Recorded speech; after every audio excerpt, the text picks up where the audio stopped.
특별 새벽 집회를 통해서 축복의 문을 열라라는 말씀의 제목으로 은혜를 나누었습니다. 성경에 나오는 우리 믿음의 족장들 아브라함, 이삭, 야곱, 요셉 그리고 다윗과 야베스 이렇게 축복의 인물들이 어떻게 축복의 삶을 누렸는가 우리가 함께 말씀을 통해서 살펴보고 또 우리가 도전받고 또 우리가 축복의 문을 열 수 있는 길을 만났습니다. 한 해 동안 여러분 축복의 길을 잘 달려가시기를 예수님의 이름으로 축복합니다. 여러분 그렇습니다. 우리는 예수 믿는 사람이든지 믿지 않는 사람이든지 어린아이든지 어른이든지 또 많이 배운 사람이든지 적게 배운 사람이든지 또 내가 많이 가졌든지 적게 가졌든지 다 축복을 원합니다. 또 성공하기를 원합니다. 다른 사람보다 높은 자리에 다 올라가고 싶어 합니다. 올해 우리나라는 총선을 앞두고 있습니다. 저희 광주도 이제 인구가 많아서 분구가 된다고 합니다. 2개 구로 분구가 되고 국회의원도 2명이 나오게 되는 것이지요. 많은 분들이 국회의원 후보군으로 나서고 있습니다. 기성 정치인들도 또 정치 신인들도 또 과거에 낙방했지만 이번에는 될 줄로 믿고 또 나오는 분들도 이렇게 많은 분들이 국회의원 선거에 출마를 하려고 준비하고 있습니다. 여러분 왜 무엇 때문에 다들 금배지를 얻기 위해 열심일까요? 여러분 국회의원이 되고 나면 벌써 이 신분 상승이 쫙 되는 거예요. 무슨 일을 하던 사람이든지 국회의원 되면 연봉이 1억 4천만 원이 딱 나오는 거예요. 그것만 나오는 것이 아니라 각종 모든 수단, 각종 모든 수당들이 다 나오는 거죠. 사무실도 45평이 나오고 거기에 보좌관들 그 다음에 인턴 사원까지 10명 정도 직원들을 거느리게 됩니다. 거기에다가 비행기 타고 해외 나가는 거는 국고에서 다 지원해주고 KTX 타는 거 다 무료로 탄다고 합니다. 공항에서도 의전을 다 받게 되고 정말 한마디로 수많은 권리와 혜택이 다 두어지는 것이죠. 물론 이것만을 위해서 국회의원 되려고 하는 것은 아니지요. 이 나라의 발전을 위해서 정책을 만들고 또 법안을 입안하고 또 이 지역의 경제를 활성화시키기 위해서 저마다의 꿈을 가지고 야망을 가지고 이렇게 출마를 하실 것입니다. 자, 오늘 성경에도 예수님의 제자 2사람이 야고보와 요한 형제인데요. 예수님을 조용히 찾아왔어요. 마태복음에서는 어머니 마리아가 나와서 찾아오셔서 치맛바람을 날리는 걸로 나왔는데 오늘 성경에는 야고보와 요한이 나왔다고 말씀하고 있습니다. 선생님께서 영광의 자리에 오르시거든 저희들을 하나는 우편에 하나는 좌편에 앉게 하여 주십시오. 여러분 왜 우리가 축복을 받고 성공하고 높은 자리에 올라가고 또 주님의 옆자리에 올라가려고 할까요? 남보다 높은 자리에 올라가서 남보다 더 좋은 혜택을 누리고 편안하게 살고 나름대로의 행복을 누리며 살기 위해서 축복을 찾고 성공을 찾고 있지는 않습니까? 오늘 우리 예수님께서는 이 땅에 오신 목적이 무엇이냐? 오늘 예수님은 섬김을 위해 이 땅에 오셨다라고 말씀하고 있습니다. 마가복음 10장 45절 다 같이 함께 읽어보겠습니다. 시작. 인자가 온 것은 섬김을 받으려 함이 아니라 도리어 섬기려 하고 자기 목숨을 많은 사람의 대속물로 주려 함이니라. 예수님이 이 땅에 오신 분명한 목적을 말씀하고 있습니다. 예수님은 섬기기 위해 이 땅에 오셨다. 예수님은 가난하고 병들고 외로운 사람들을 친히 섬기셨습니다. 예수님이 사셨던 공생애, 이 3년의 공생애를 살펴보게 되면 대부분의 시간이 섬기는 시간으로 보내셨습니다. 예수님이 가는 곳마다 각색 병든 자들이 따라왔습니다. 귀신 들린 자들이 따라왔습니다. 예수님은 때로 늦은 시간까지 그들을 돌보시느라고 제대로 쉬시지도 식사도 제대로 하지 못하셨습니다. 그렇지만 또 한적한 곳에 가셔서 기도하시고 또 주무시고 그 다음날 또 이렇게 아침부터 그들에게 하나님의 나라에 대해 가르치시고 천국의 복음을 전해 주셨습니다. 예수님의 섬김은 때로 가르치시는 섬김으로, 때로는 병든 자를 고치시는 섬김으로, 또 때로는 외로운 자들에게는 친구가 되는 섬김으로, 배고픈 자들에게는 먹을 것을 주시는 섬김으로, 또 문제가 있는 사람들에게 그런 상황과 환경의 문제를 해결해 주시는 그런 섬김으로 예수님은 찾아오셨습니다. 예수님의 삶 자체가 온통 섬김으로 가득한 삶이었습니다. 예수님이 잡히시기 전날 밤에는 예수님이 친히 제자들을 다 자리에 앉히시고 발을 씻어 드리시죠. 섬김의 본을 친히 보여주셨습니다.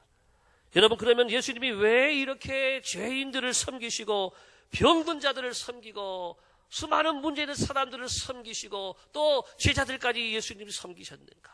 왜 그랬을까요?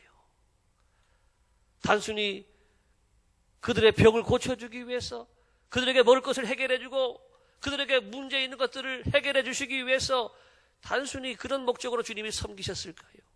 그렇지 않다라고 하는 것입니다. 예수님은 그들의 영혼을 사랑하셨기 때문인 줄로 믿습니다. 그들의 영혼을 얻기 위함이었습니다. 더 나아가서 그들의 영혼을 구원하기 위함이셨다라고 하는 것입니다. 여러분, 그러므로 예수님의 마지막 섬김은 죽음으로 나타나고 있습니다.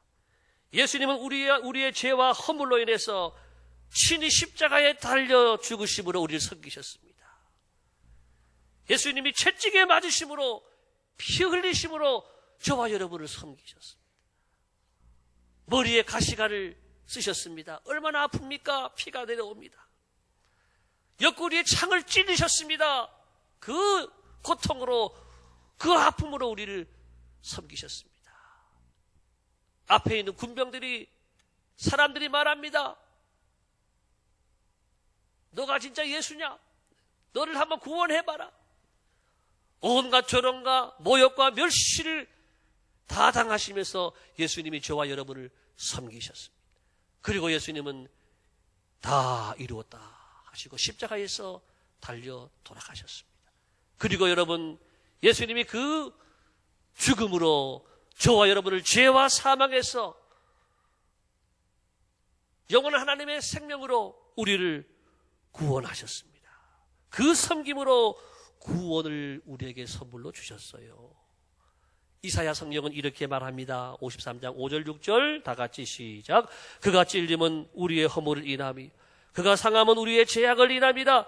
그가 징계를 받음으로 우리가 평화를 누리고 그가 채찍에 맞음으로 우리가 나음을 입었도다. 네, 잠깐 말씀 멈춰주시고, 섬김으로입니다.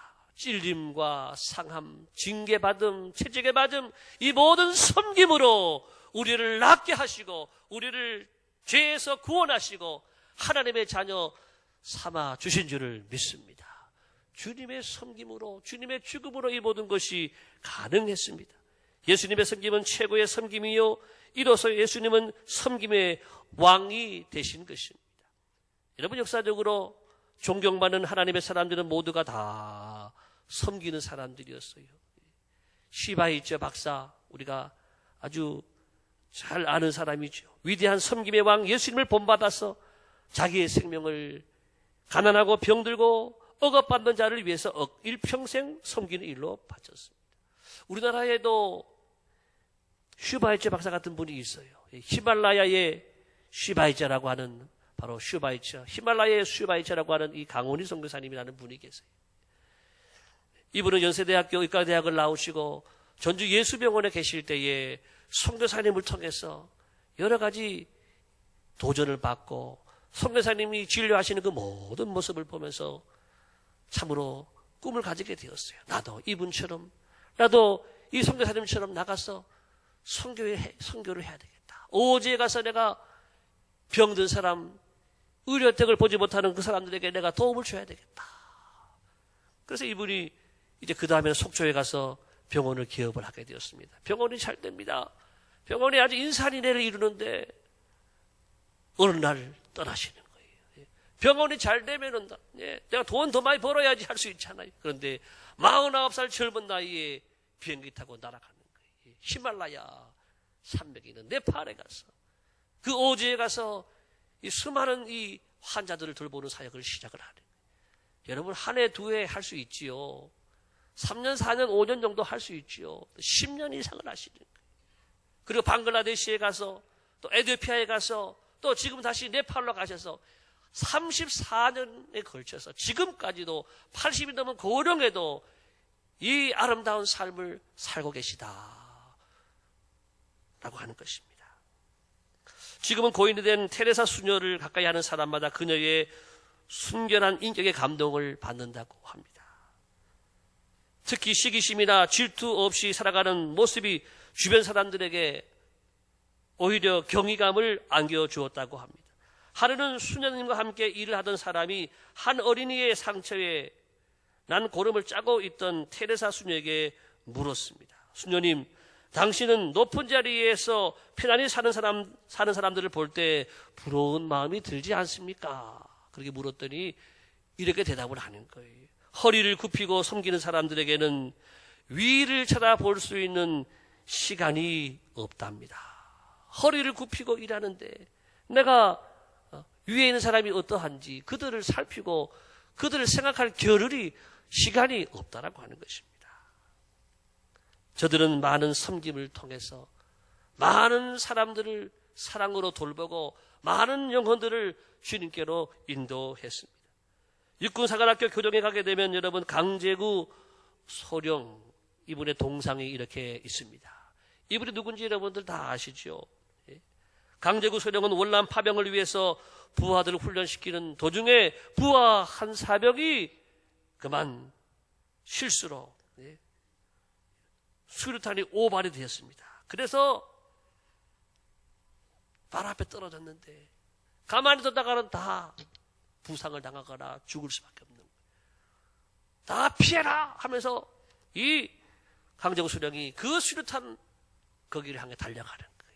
수류탄 그 위에 자기 몸을 얹고 잠시 후에 수류탄이 꽝 하고 폭발했습니다.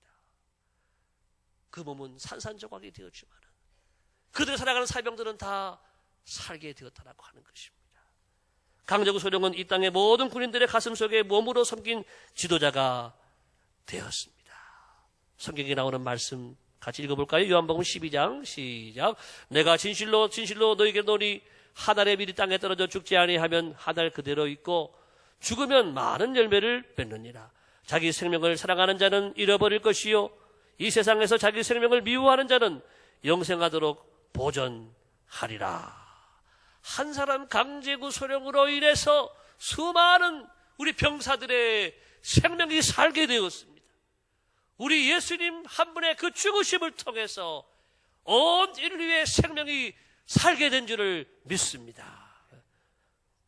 여러분 이렇게 주님께서 그 목숨으로 우리를 섬기시기 위해서 이 땅에 오셨습니다. 여러분 예수님이 섬기러 오셨으면 우리는 대접받고 있으면 될까요? 주님이 섬기러 오셨는데 우리는 대접받고 있으면 될까요? 우리도 주님 따라서 섬기는 자의 길을 가야 할 줄로 믿습니다. 우리도 섬김을 위해서 부르심을 받았습니다. 6월절 전에 예수님께서 제자들의 발을 씻기신 후에 예수님이 이렇게 말씀하셨어요. 요한복음 13장 15절 같이 읽어보겠습니다. 시작. 내가 너에게 행한 것 같이 너희도 행하게 하려 하여 본을 보였노라. 내가 행한 것처럼 너희도 행하게 하려 하여 예수님만 혼자 씻는 것이 아니라 너희들도 그렇게 하게 하기 위해서 나만 섬기는 것이 아니라 너희들도 섬기는 사람이 되라고 본을 보이셨다라고 하는 것입니다. 예수님은 자신의 3년 공생애를 통해 섬기셨듯이 또 우리에게도 섬기는 삶을 살라고 명령하고 있습니다. 누가복음 6장 31절을 말씀 같이 보겠습니다. 시작. 남에게 대접을 받고자 하는 대로 너희도 남을 대접하라. 우리는 축복을 받고 싶고 성공하고 싶고 대접받고 싶어요. 그런데 주님은 너희도 서로 대접하라. 남을 대접하라. 세계적인 기업가 이 애플의 창시자이면서 지금 여러분들이 많이 쓰고 있는 이 아이폰 있죠. 또 아이패드를 만든 사람이 누구냐 하면은 이 스티브 잡스라는 사람이에요. 스티브 잡스. 이분은 지금 이 땅에 없습니다. 2011년도 세상을 떠났습니다. 이분이 세상을 떠나기 전에 남긴 글이 있다고 합니다. 자신의 삶을 회상하면서 남긴 마지막 글인데 이런 내용을 가지고 있습니다. 들어보시기 바랍니다. 나는 사업에서 성공의 최정점에 도달했었다. 다른 사람들 눈에는 내 삶이 성공의 전형으로 보일 것이다. 그러나 나는 이 일을 떠나서는 기쁨이라고 거의 느끼지 못했다. 결과적으로 부라는 것이 내게는 그저 익숙한 삶의 일부일 뿐이었다.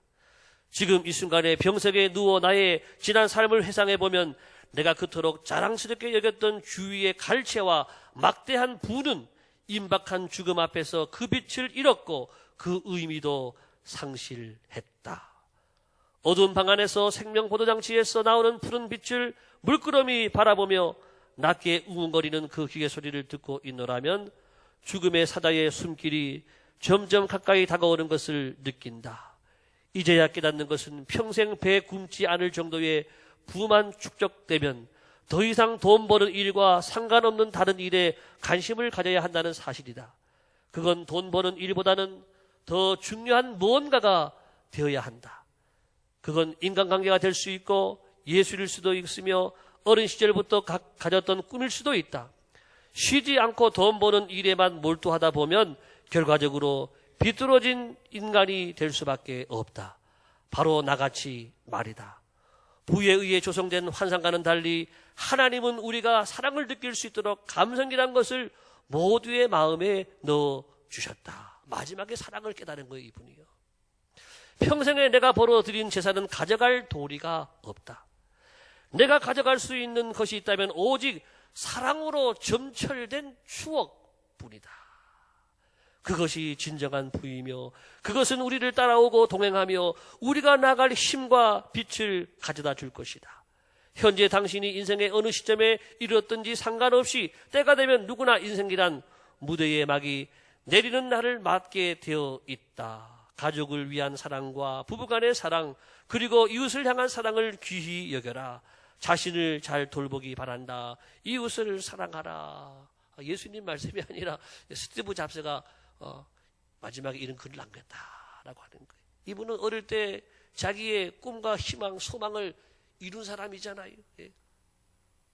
전 세계 젊은이들의 로망과 같은 그런 사람이었어요. 세계 최고의 자리를 누리며 살던 스티브 잡스, 그도 인간이었다라고 하는 것이 죽음의 문턱 앞에서 무엇이 가장 귀한 것인가를 깨달은 거예요.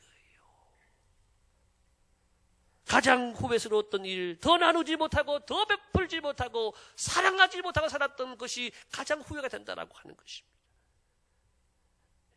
바라기는 여러분, 우리 모두가 돈 버는 일에 목표를 두고 살지 않기를 바랍니다. 아멘도 안 하시네. 그래서 살 건가요? 돈 버는 일에 목표를 두지 않고 살기를 바랍니다. 돈이 목표가 아닌 것이에요. 돈을 통해서 내가 무엇을 하느냐, 어떤 일을 하느냐, 어떤 삶을 살아가느냐, 이것이 우리의 목표인 줄을 믿습니다. 더 많은 사람에게 더 많은 것을 나누고 베풀고 섬기는 삶을 위해서 여러분의 삶이 더 잘 되시기를 예수님의 이름으로 축복합니다. 제가 어떤 책을 보다가 도전을 받았는데 어떤 교회가 그런 일을 하고 있대요. 그 교회는 여러분 평생에 3년을 하나님께 드리시기 바랍니다.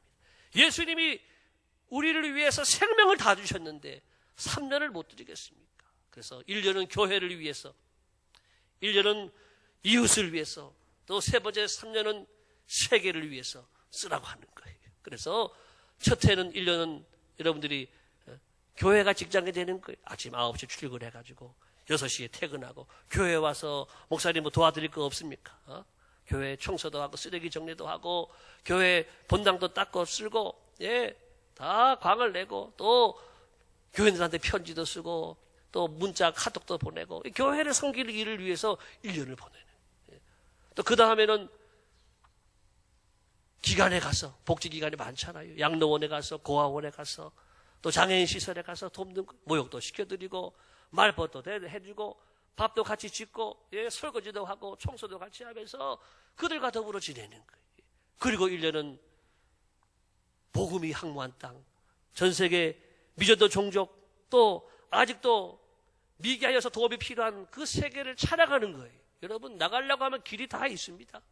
가서 선교사님을 도와드리는 거예요. 선교사님 집에 청소도 해드리고, 또 선교, 또 물품을 나눌 때 가서 도와드리고, 선교 현장에 가서 친히 그들과 함께 울고 웃으면서 보내는 거예요. 마치 평화의 봉사단처럼, 단기 선교사처럼 그렇게 3년을 보내라. 저도 여러분이 그렇게 말하고 싶어요. 여러분의 일생정에 한 3년 정도는 주님께 한번 드려보세요. 그것이 어려운 분은 한 1년만이라도 여러분의 평생, 여러분의 삶을 나를 위해 쓰지 말고 온전히 이웃을 위해서, 다른 사람을 위해서, 섬김의 삶을 위해서 한번 사용해 보시기를 바랍니다. 사랑하는 성도 여러분, 하나님의 백성의 모습을 바울은 이렇게 로마서에서 말하고 있어요. 로마서 14장 7절 8절입니다. 시작. 우리 중에 누구든지 자기를 위하여 사는 자가 없고 자기를 위하여 죽는 자도 없도다. 우리가 살아도 주를 위하여 살고 죽어도 주를 위하여 죽나니 그러므로 사나 죽으나 우리가 주의 것이로다. 여러분, 우리가 살아있지만 죽음을 생각을 해야 합니다. 우리는 잠시 사는 인생을 살고 있습니다. 모든 인생은 풀의 꽃과 같아 그랬습니다. 꽃이요 아무리 예뻐도 100일 지나면 시들어 버리는 거예요. 우리 인생이 아무리 강건해도 70, 80 되면 늙어지잖아요. 90, 100 되면 하나님이 부르실 때 가까워지는 거예요. 우리의 섬김이 천국에서 해같이 빛나게 될 줄을 믿습니다.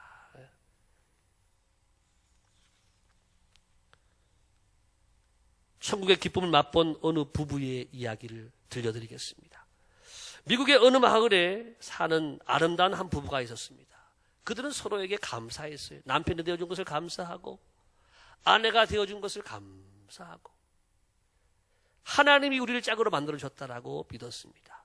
어느 날 저녁 식사 후에 함께 차를 마시면서 대화를 합니다. 아내가 말합니다. 여보, 우리 가정을 보면 참으로 하나님이 가정을 통해서 천국의 기쁨을 누리게 하시는 것이 너무나 감사하다라고 하는 것입니다. 그래서 남편이 그럼 이번 성탄에 우리 가정에 주신 이 천국의 기쁨을 다른 사람에게 한번 나누어 보자고 한번 제안을 했다고 합니다. 그래서 두 부부가 좋은 레스토랑에 갔어요. 성탄을 앞두고 크리스마스 이브에 좋은 레스토랑에 가서 식사를 합니다. 아름다운 성탄 캐롤을 들으면서 사랑의 대화를 나누면서 맛있는 식사를 하고 있습니다. 그런데 저쪽에 창가에 보니까 한 여인이 고개를 숙인 채 식사를 하고 있습니다. 아내가 드디어 천국의 기쁨을 나눌 수 있는 기회가 왔다.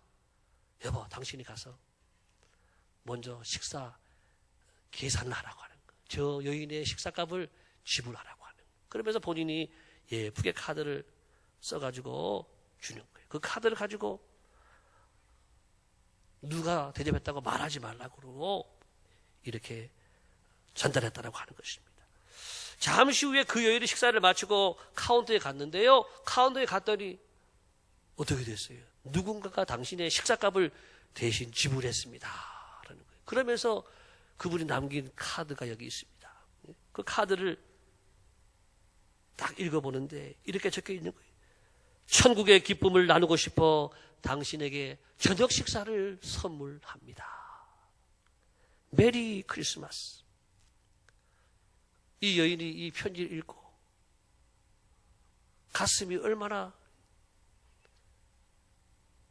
확 막히면서 두 눈에 눈물이 터져 나오는 거예요. 그러면서 울고 있었습니다. 잠시 후 그 여인은 종이에 또 무언가를 열심히 씁니다. 그리고 그 편지를 식당 지배인에게 맡기고 떠났습니다. 그 부부는 이제 그 편지를 읽고 또 깜짝 놀라는 거예요. 그 여인은 남편이 사업에 실패하고 자신은 지금 우울증으로 시달려서 더 이상 삶의 소망이 없다고 생각하고 이제 마지막 식사를 하고 자살하기 위해서 가는 중인데 이런 천국의 선물을 받았다라고 하는 것입니다. 그리고 당신은 분명히 하나님께서 나를 위해 보내신 하늘의 천사라고 하는 것입니다. 그리고 이제 내가 죽지 않고 열심히 살겠습니다. 교회에 나가서 하나님을 잘 믿고 나도 천국의 기쁨을 나눠주는 사람이 되겠습니다. 그렇게 썼더라고 하는 거예요. 얼마나 여러분 감동적인 이야기입니까? 사랑하는 성도 여러분, 섬김은 이야기가 아니라 우리가 실천해야 될 우리의 소명인 줄을 믿습니다. 천국의 기쁨을 여러분도 나누어 주시길 바랍니다. 천국의 기쁨을 받은 이 한 사람이 살게 되는 거예요. 나에게 이 기쁨을 받은 사람이 어떤 사람인지는 아무도 모르는 거예요. 여러분의 사랑의 선물로 한 영혼을 살릴 수가 있고 한 가정을 살릴 수가 있고 우리의 사회를 행복하게 만드는 은혜와 능력이 함께할 줄을 믿습니다. 우리 교회에서도 여러분들이 한 주간 동안 한번 실천 한번 해보시면 좋겠어요. 여러분 누군가에게 천국의 선물을 한번, 천국의 기쁨을 한번 나눠봐 주세요. 식당에서 밥값을 대신 내든지, 또 남의 집에 앞에 청소를 해주신다든지, 남의 집에 아기를 봐주신다든지 등등 내가 받은 이 은혜와 기쁨을 하나님의 사랑으로 한번 나누어주고 베풀어보고 그들을 한번 섬겨보시기를 예수님의 이름으로 축복합니다. 그래서 여러분들을 통해서 하나님의 사랑이 전해지고 죽어가는 영혼들이 살게 되는 놀라운 복음의 이 역사가 기적이 일어나게 되기를 예수님의 이름으로 축원합니다. 함께 기도하겠습니다. 하나님 아버지 감사합니다. 우리 예수님께서 이 땅에 섬기시기 위해서 오셨습니다. 또한 우리들도 섬기라고 이 땅에 우리에게 구원의 삶을 주시고 섬기는 삶을 살아갈 수 있도록 우리에게 은혜를 더해 주신 줄을 믿습니다. 우리의 이 천국의 기쁨이 나눠지는 곳에 하나님의 사랑이, 하나님의 놀라운 구원의 역사가 이어지게 도와 주옵소서. 예수님의 이름으로 기도하옵나이다. 아멘.